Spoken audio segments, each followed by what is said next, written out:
these media reports are literally polar opposite. And we're going to discuss why.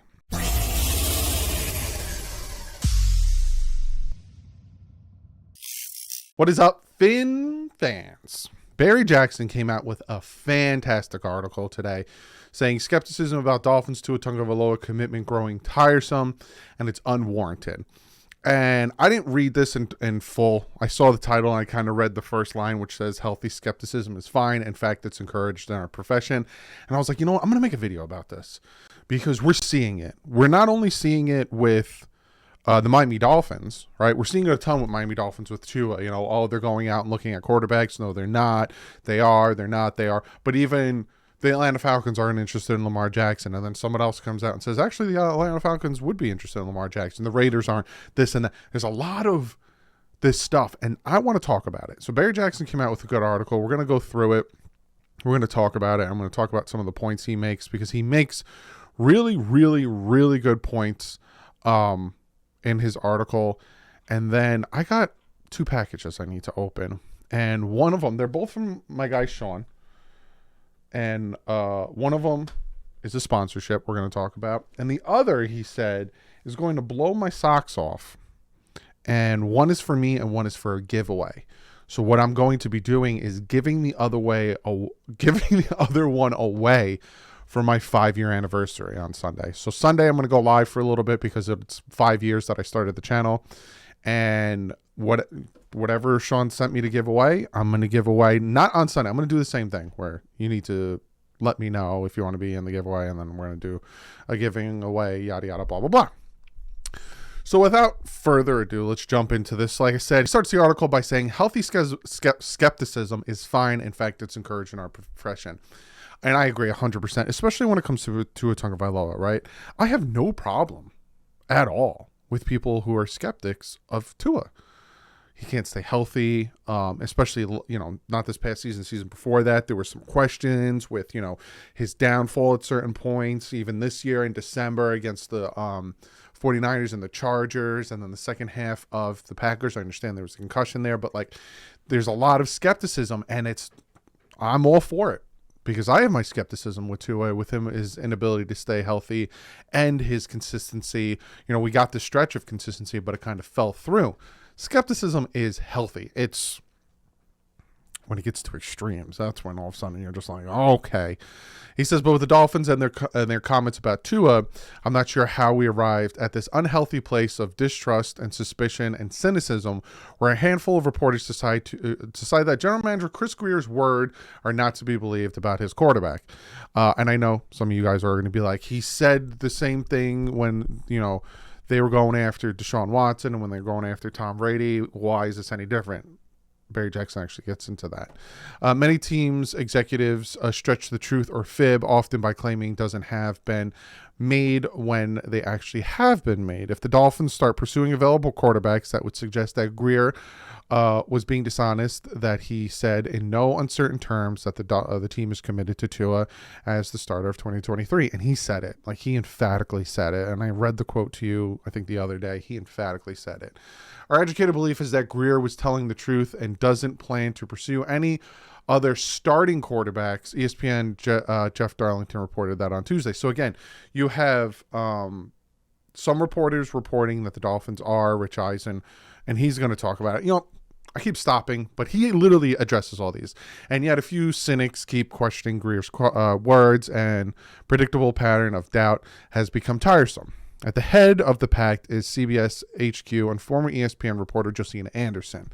Anderson last week said, I'm told multiple people have been made aware within the Dolphins organization that the team will explore all options at quarterback. To this point, that report has not been corroborated by anyone. I don't believe it's accurate. Then there's this week's offering from Rich Eisen, who reported that reported what he termed a rumor that Tom Brady might come out of retirement again, while adding the one place the folks are saying to keep an eye on is Miami. Brady responds on Twitter, anyone who thinks I have time to come back to the NFL has never adopted a 2-month-old kitten for his daughter. So again, it's One, then the other, and then one, then the other, then one, then the other. Mike Florio also continues to openly wonder whether Brady will play for the Dolphins next season. On Wednesday, Florio wrote, what is troubling that the Dolphins won't pursue Jackson, but what is troubling, they cannot sign him to an offer sheet before the draft because they don't have a first-round pick. And they're not allowed to prefer Tua to make any long shots costly bid for Jackson. That's what people need to realize. They don't have a first this year. They can't make an offer because then say the Ravens are like, all right, we're not going to match that offer. Your move, Miami. And Miami's like, we'll see, we don't have a first this year. That's not how that works, people. That's not how that works at all. To those who say the Dolphins haven't been honest about their quarterback plans in the past, I would disagree. And this is where we'll go into with the whole Deshaun Watson thing. But before we go into that, you see where the disparities come, right? You have Jeff Darlington, you had Ian Rappaport on Pat McAfee, you've had Cameron Wolfe, you've had Marcellus Louis-Shock. All of these guys say the Dolphins are committed to Tua for 2023. You've had Chris Greer come out and say it. You've had Mike McDaniel come out and say it. But then you have Josina Anderson, you have Mike Florio, and then you have Rich Eisen saying, well, we heard, blah, blah, blah. That's where it's like, why? And again, like I said, it's not even just with Tua. It is also with other players. The whole Lamar Jackson thing with... this team said they're not interested. Actually, they didn't say they're not interested. All this stuff. The Dolphins never publicly committed to Tua while they were exploring acquiring Deshaun Watson on October 21st. They never lied about interest in Watson. Watson's attorney, Rusty Hardin, said the Dolphins wanted all of Watson's accusers to settle lawsuit as a condition to a trade. Greer seemed to suggest that the Dolphins never demanded that, and it's certainly conceivable that Greer wasn't aware that owner Stephen Ross insisted on the stipulation if true. But at no time during the Watson flirtation did the Dolphins say they were fully committed to Tua while secretly trying to replace him. Flores also chose his words carefully on the topic, never issuing an outright denial about interest in Watson. I do not really get into rumors towards our quarterback, Flores said before the 2021 deadline, and that wasn't a lie. What's more, Greer acknowledged at the 2021 trade deadline that the Dolphins exploring acquiring Deshaun Watson. So again, there's a complete difference, and a lot of people bring that up, right? Well, they weren't interested in Watson or Brady, and they blah, blah, blah. Completely different. It's literally like apples to oranges. Because at the end of the year, they emphatically said Tua is the starter for 2023. When you asked Brian Flores all offseason up to the trade deadline, Tua is our quarterback. Tua is our quarterback. Right now, Tua is our quarterback. Never deny. We can't talk about players that aren't on the team. We can't talk about players that aren't on the team. Never denying it. Ever. And even the Dolphins have sources come out, again, sources saying that they're not going after Lamar Jackson. And when they said, when they sent word 14 months ago that they weren't making another bid to acquire Deshaun Watson, that was truthful and accurate. And they didn't, and he ended up with the Cleveland Browns. In no time did the Dolphins rule out Brady publicly while courting him privately. That is true.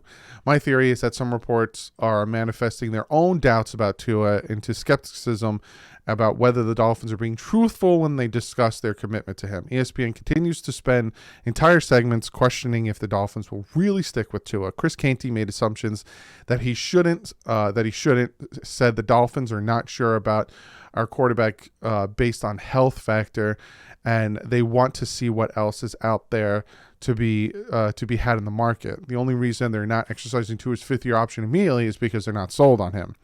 That's the other thing I get a lot. Well, then, if they like him, why don't they pick up their fifth-year option? And this is what Barry Jackson said. Actually, not a single team has exercised its fifth-year option on any quarterback in the 2020 class. It's commonplace for teams to wait until closer to the deadline. Since the fifth-year option was created in 2011 CBA, there has been 175 stances of teams exercising the fifth-year option, and only 3 have happened in March.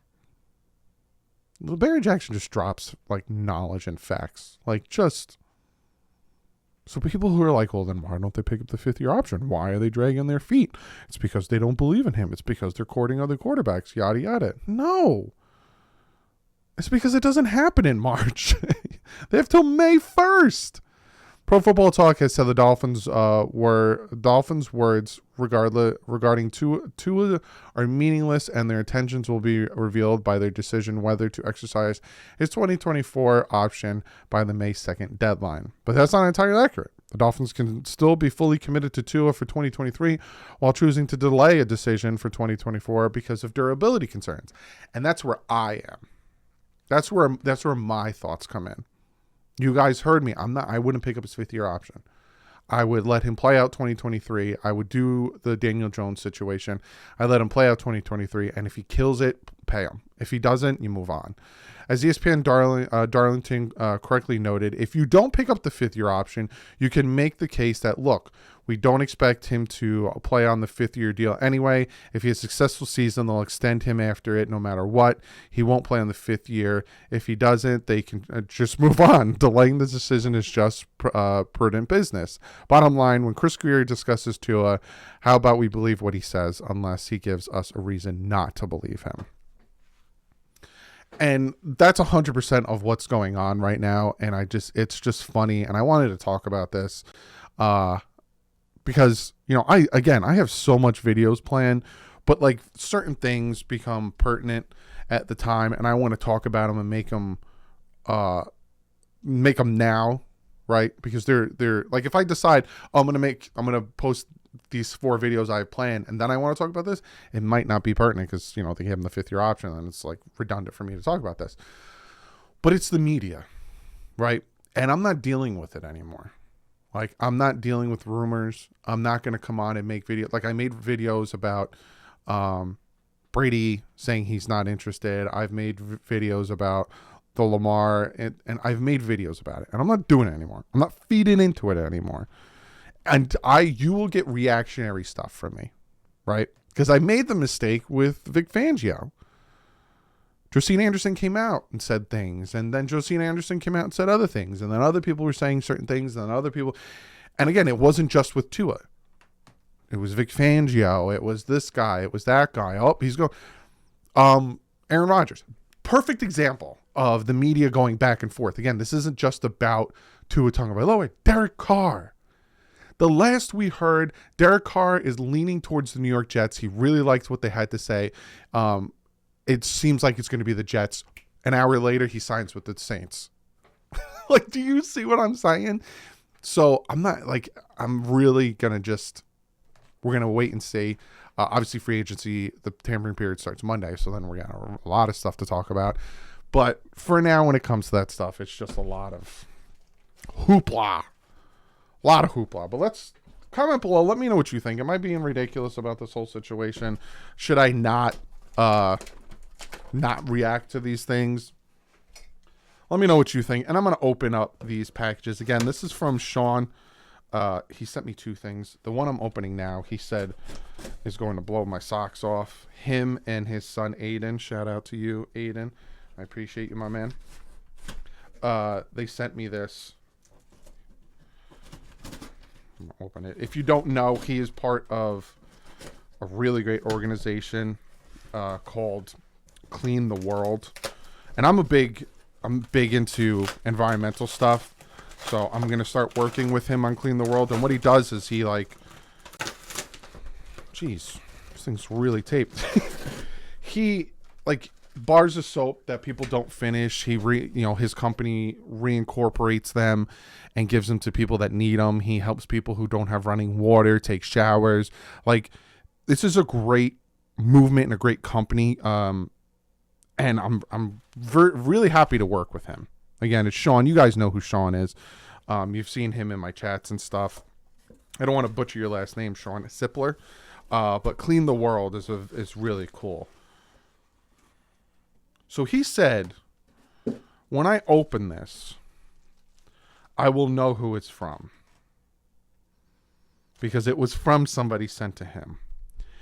And I'm seeing a name on here. And Sean, I swear, if this is who I think it is, I'm going to lose my marbles. And how did you go about getting this?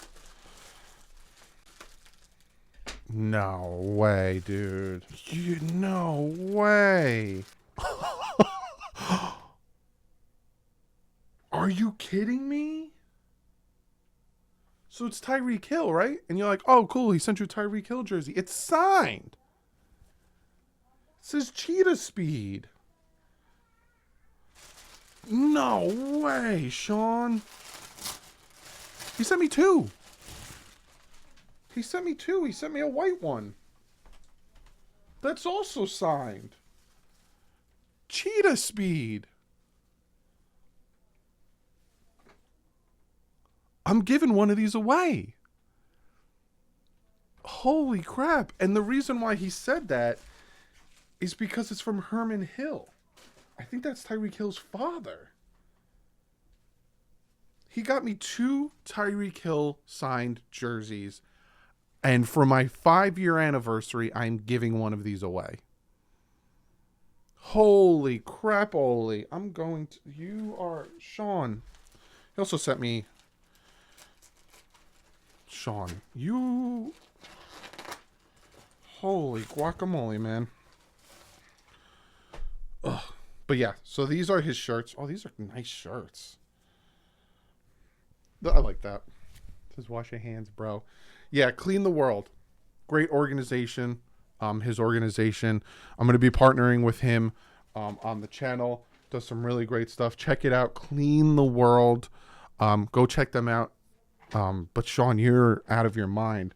So again, he sent me 2 autographed Tyreek Hill jerseys. And I'm going to be giving one of them away. So if you want to be part of the giveaway, you got to come to the live stream on Sunday when I celebrate my 5-year anniversary of doing this. Holy crap, Sean. All right, well, I hope you guys enjoyed this video. I'll see you guys tomorrow with another video, and I will definitely see you guys live on Sunday celebrating 5 years. But on that, like usual, stay classy. Our fins up.